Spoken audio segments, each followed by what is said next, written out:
샬롬, 평안을 전합니다. 행복하세요.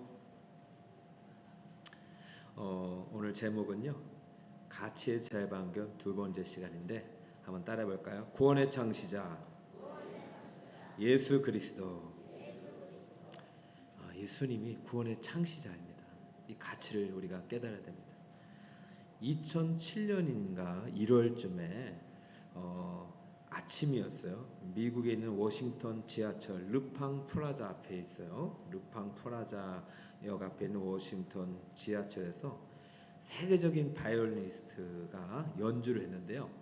그 이제 바이올린이 제작된 지가 30년이나 됐고, 그리고 금액이 350만 달러, 한 40억 정도 되는 바이올린을 가지고, 이게 스트라디바리우스라는 바이올린이래요. 전 잘 모르지만은 엄청나 유명한 바이올린인데, 요한 세바스찬 바흐의 바이올린 독주를 위한 협주곡 8악장을 세계적인 유명한 바이올리니스트가 어디에서 했다고요? 뉴욕 지하철에서, 워싱턴 지하철에서 연주를 하는 거예요. 이 지하철에는 이런 이제 이름 모를 악장, 이제 악기 하면서 구걸을 하는 사람이 많은 거예요.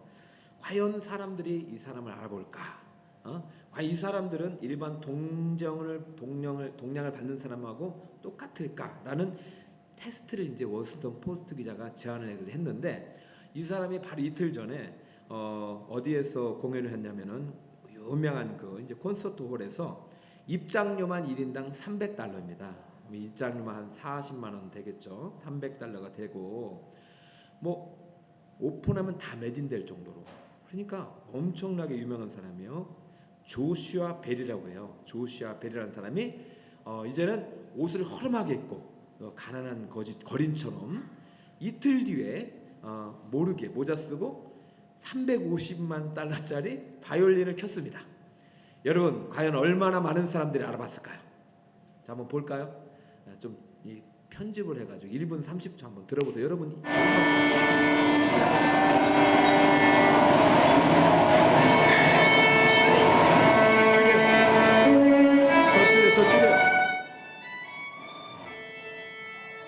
지금 저게 이제 350만 달러짜리 바이올린이에요. 원래는 저게 하루에 100만 명이나 지나가는 사람 그런 곳이라고. 지금 조금만 그래도 켜봐요. 네, 켜주세요. 네.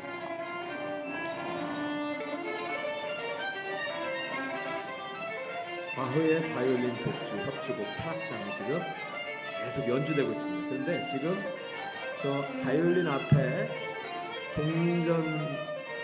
동량하는 그릇을 놨는데 사람들이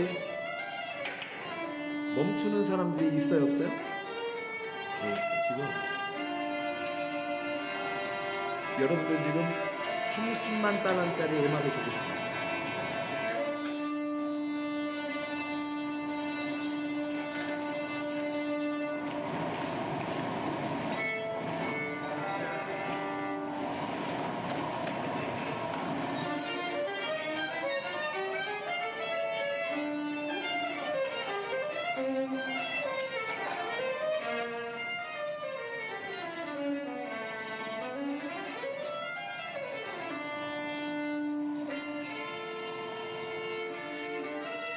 지금 1시간을 1분으로 축약해서 보여주는 겁니다. 1시간 동안 연주했는데 딱 한 사람, 지금 저 사람이 멈춘 거예요.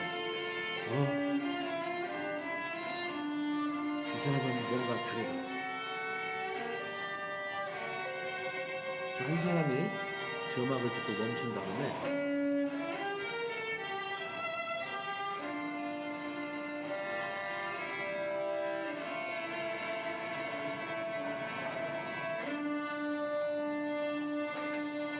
끝났습니다. 저 사람 혼자 박수치고 저 사람이 동전에다가 2만 원을 내고 갔습니다.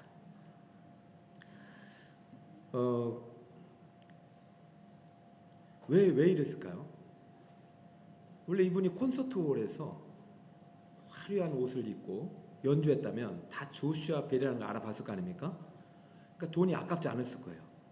근데 지금 똑같은 음악을 똑같은 사람이 옷만 바꿔 입고 지하철에서 했는데 하나도 알아보지 못했어요. 계속 외치는데도.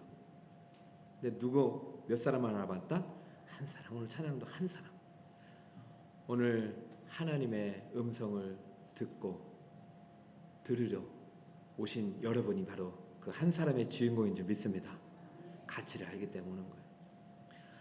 지금 히브리서가 어떻게 쓰여졌냐면 지금 이 놀라운 구원자, 구원의 창시자이신 예수님께서 이 땅에 오셔서 수십 많은 천국 복음을 외쳤지만 사람들이 들어야 안 들어요? 안 듣는 거예요. 그냥 다 지나가. 그러다가 그 말씀에 반응하는 자가 생기기 시작해요. 그러면 교회가 세워졌고 그 교회는 그 천국 복음을 대신해서 세상에 이 바흐의 음악처럼 천국의 음악을 알려주고 있어요. 그런데 시간이 지나서 사람들이 어떤 마음이 드냐면 이상하다. 그러면 이게 이해가 안 되는 게 뭐냐면은 아니 하나님의 아들이 어떻게 인간의 옷을 입고 오느냐 이겁니다. 자, 이 지하철에서 바이올린을 연주한 사람이 옷이 정말로 콘서트장에서 옷이었다면 쉽게 알아봤을 텐데 그러한 유명한 분이 저런 335억 달러짜리 바이올린을 가지고 이런 허름한 지하철역에서 연주할 리가 있다 없다? 이게 이제 히브리인들의 생각인 거죠. 이 지금 편지를 받는. 근데 여러분 이것이 유대인들만의 생각이 아니에요. 오늘날의 시대에 마찬가지예요. 우리가 교회에 아무리 천국을 외치고 예수를 외치고 그분이 하나님 아들이라도 그럴 리가 없다는 거예요. 어떻게? 하나님이 인간이 될 수가 없다는 생각이 마음속에 뿌리 깊은 불신으로 자리 잡고 있는 것입니다. 그래서 오늘 이제 히브리를 쓴 이 저자는 하나님께 기도하는 가운데 하나님이 누구신지 아들이 누구신지 다시 한번 그의 신분을 밝힙니다. 10절 다 함께 한번 읽어봅시다. 10절 시작. 그러므로 만물이 그를 원하고 또한 그로 말미암으니가 많은 아들들을 이끌어 영광에 들어가게 하시는 일에 그들의 구원의 창시자를 고난을 통하여 온전하게 하심이 합당하도다. 지금 예수님의 가치는 모든 천사들, 모든 선지자들과 비교할 수 없는 사람이에요. 여러분 지금 이 바이올리니스트가 여기 지하철역에서 연주한 사람과는 비교할 수 없는 유명한 사람이에요. 지금 이런 얘기를 하고 있는 거죠. 이분은 천사보다도 탁월한 자입니다. 이분은 구원의 창시자입니다. 그런데 듣는 사람 있지 않아요? 그런데 어떻게 인간이 되냐? 하나님 오셔서 구원하면 되지. 이런 생각을 하고 있는 거예요. 그래서 이들이 읽은 구약 성경 중에서 이들이 어떤 성경을 믿고 있냐면 메시아로서 이런 성경을 읽고 있습니다. 히브리서 2장 6절에 보면 이게 시편에 있는 말씀인데요. 시편 8편 말씀을 이용했습니다. 6절 읽어봅시다. 시작. 그러나 누구인가가 어디에 증하리로되 사람이 무엇이기에 주께서 그를 생각하시며 인자가 무엇이기에 주께서 그를 돌보시나이까. 7절 그를 잠시 동안 천사보다 못하게 하시며 영광과 존귀로 관을 씌우시며. 시편 2편은 제왕시입니다. 그리스도의 이 땅의 초림을 예언한 시입니다. 근데 그리스도에 오시는 모습이 정말로 영광스러운 모습이에요. 사람을 위해서 오셨는데 사람의 인자의 모습으로 오셨어요. 그래서 그는 잠시 누구보다 못하게 하셨다? 천사보다 못한 존재로 오셨을 뿐이에요. 근데 이 성경을 읽는 사람들은 하나님은 천사보다 못한 존재로 오실 수가 없다는 겁니다. 이거는 인간의 이야기고 인간 왕, 인간 메시아지 하나님의 아들이 이렇게 올 수가 없다는 거예요. 영과 육은 일치가 될 수 없다. 영은 거룩하지만 육은 아주 우리에게 죄로 물든 존재 객체이다. 그렇기 때문에 이것이 거룩하신 하나님이 인간의 더러운 육을 입는다는 건 불가능하다 이렇게 말하는 거죠. 그러면서 8절을 또 계속 한번 읽어볼까요? 시작. 만물을 그 발 아래에 복종하게 하셨느니라 하였으니 만물로 그에게 복종하게 하셨은즉 복종하지 않은 것이 하나도 없어야겠으나 지금 우리가 만물이 아직 그에게 복종하고 있는 것을 보지 못하고. 자, 이게 이제 고민인 거죠. 분명 그는 메시아 왕으로 이 땅에 오신 구원의 창시자이고 만물을 지금도 붙잡고 계시고 영광의 광채요 본체의 형상이잖아요. 하나님의 아들인데 지금 만물이 복종해야 마땅하지만 지금 복종을 하지 못하고 있다는 거예요. 자, 그러면 이제 받아들였잖아요. 자, 만물이 지금 복종하지도 못하고 있고 천사보다도 못한 존재이고 이 사람을 우리가 어떻게 구원자로 믿느냐? 우리는 다른 구원자를 찾아가겠다라는 입장이 지금 이 편지를 읽는 사람들의 마음속에서 일어난 것입니다.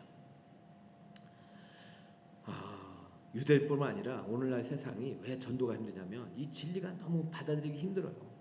아니 어떻게 신이 인간이 되며 신이 천사보다 못할 수 있는가? 근데 하지만 오늘 히브리 기자는 분명하게 그거에 대해서 변증을 어떻게 하냐면 그렇기 때문에 그분이 바로 우리의 구원자고 천사보다 탁월하신 분이다. 왜냐하면 그분이 천사보다 못하게 되신 이유는 단 하나, 인간의 구원 때문이다. 우리를 구원하기 위해서 그렇게 되신 것이지 원래 그분은 천사와 비교할 수 없는 분이다. 자, 그것이 9절에 나옵니다. 시작.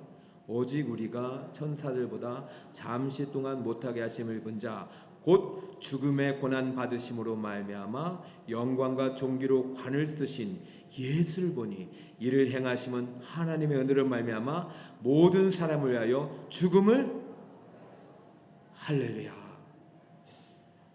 오늘 오전에 설교 말씀 기억하시죠?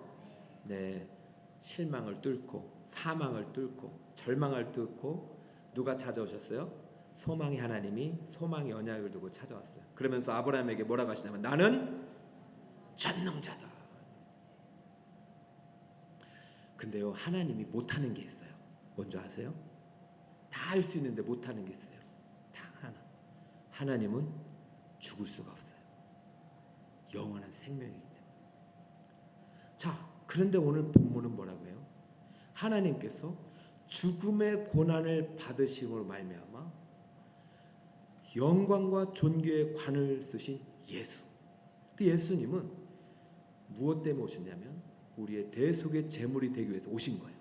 그러려면 하나님으로 오시면 안 돼요. 무엇으로 오셔야 됩니까? 죽음이 가능한 인간으로 오셔야 돼요. 천사보다 높은 존재로 오시면 안 돼요. 우리가 죄를 범하여 천사보다 잠깐 못한 존재로 살아가고 있는 인간의 모습으로 와야 했어요. 왜? 누구의 구원 때문에? 우리의 구원 때문에, 우리의 죽음 때문에. 우리가 할 수 없는 대속의 죽음, 죄값을 예수님이 대신 지불하기 위해서 오셨어요. 여러분 오늘 아브라함 언약 배우셨잖아요. 참 우리 성도님들께서 수준이 많이 높아지셨다는 걸 느껴요. 다 이해를 하시더라고요. 여러분 할례는 죽음의 표시예요. 너 지금 죽었다는 것입니다. 근데 안 죽여요. 죽음의 표정으로 할례만 끝만 잘라요. 그렇다면 진짜 누가 대신 죽는 것입니까? 장차 우리의 세례 언약을 통해서 우리에게 영원한 피해 맹세를 통해서 우리를 살려주신 예수님의 죽음을 예표하는 것이 할례잖아요. 사랑하는 성도 여러분, 지금 하나님께서 이 땅에 인간보다 아니 천사보다 조금 못한 인간의 존재로 오신 것은 하나님 자신을 위한 것이 아니라 고난의 죽음의 고난을 받으심으로 말미암아 영광과 존귀의 관을 쓰심으로 모든 사람을 통하여 위하여 죽음을 맛보고 우리를 모든 죽음으로부터 대속하기 위한 것임을 믿으시기 바랍니다. 그렇기 때문에 예수님께서 새로운 구원의 창시자가 되는 거예요. 율법의 구원과는 전혀 다른 복음의 구원, 믿음의 구원의 시대가 열리는 것입니다. 오직 믿음으로 구원받게 되는 것입니다. 오직 믿음으로 의롭게 되는 것입니다. 우리 행위가 아니에요. 우리가 할 수 없는 것을 누가 하셨어요? 하나님이. 여러분 우리가 구원받으려면 천사보다 좋은 높은 자가 돼서 의로운 자가 돼야 돼. 그러나 우리는 그 의에 이를 수 없지만 하나님의 아들이 이 땅에 오셔서 복음의 의가 되셔서 주님을 믿고 영접하는 자에게 구원의 의가 되게 하셨단 말입니다. 이것이 새로운 구원의 창시가 된 것입니다. 새로운 구원의 시대를 열어버리신 거예요. 그러니까 이런 놀라운 구속의 이야기를 정말 이 성경에 담아서 모든 구약이 이야기하고 예수님의 사도들에 의해서 전달된 이 복음을 지금 히브리인들이 받고 듣고 느끼다가 아니 저렇게 허름한 옷을 입은 저 예수를 나는 받아들일 수가 없다고 떠나려고 하니 얼마나 안타깝겠습니까? 가면 안 된다고. 그래 마찬가지죠. 내가 예수 믿고 하나님의 자녀가 되는데도 불구하고 여전히 새 삶을 망가지고 내 옷은 허름해 보이고 집도 초라하고 초가상권밖에 없고 막 이런 식으로 자신의 환경을 바라보면서 예수를 바라보면 여러분 예수님은 인간일 수밖에 없지만 그러나 그 인간에 오신 예수님께서 오신 목적이 바로 죽음의 고난을 받으시고로 말미암아 영광과 존귀로 관을 쓰시고 또한 모든 하나님의 은혜로 말미암아 모든 사람을 위하여 죽음을 맛보게 해서 오셨다는 진리가 믿어진다면 할렐루야! 그때부터 귀가 열리기 시작합니다. 그때부터 지하철이든 저 오지 낙도든 정말로 냄새나는 쓰레기더미 위에서도 주님의 복음은 전혀 손상되지 않고 우리를 살리는 구원의 복음이 될 줄 믿습니다. 조슈아 벨이 콘서트홀에서 공연을 하면 30만 원 이상의 입장료가 필요합니다. 근데 그가 왜 지하철로 갔겠어요? 콘서트장에 몇 명 들어가겠어요? 많아봤자 뭐 몇천 명, 만 명? 근데요, 지하철역에 하루 유동인구가 100만 명입니다.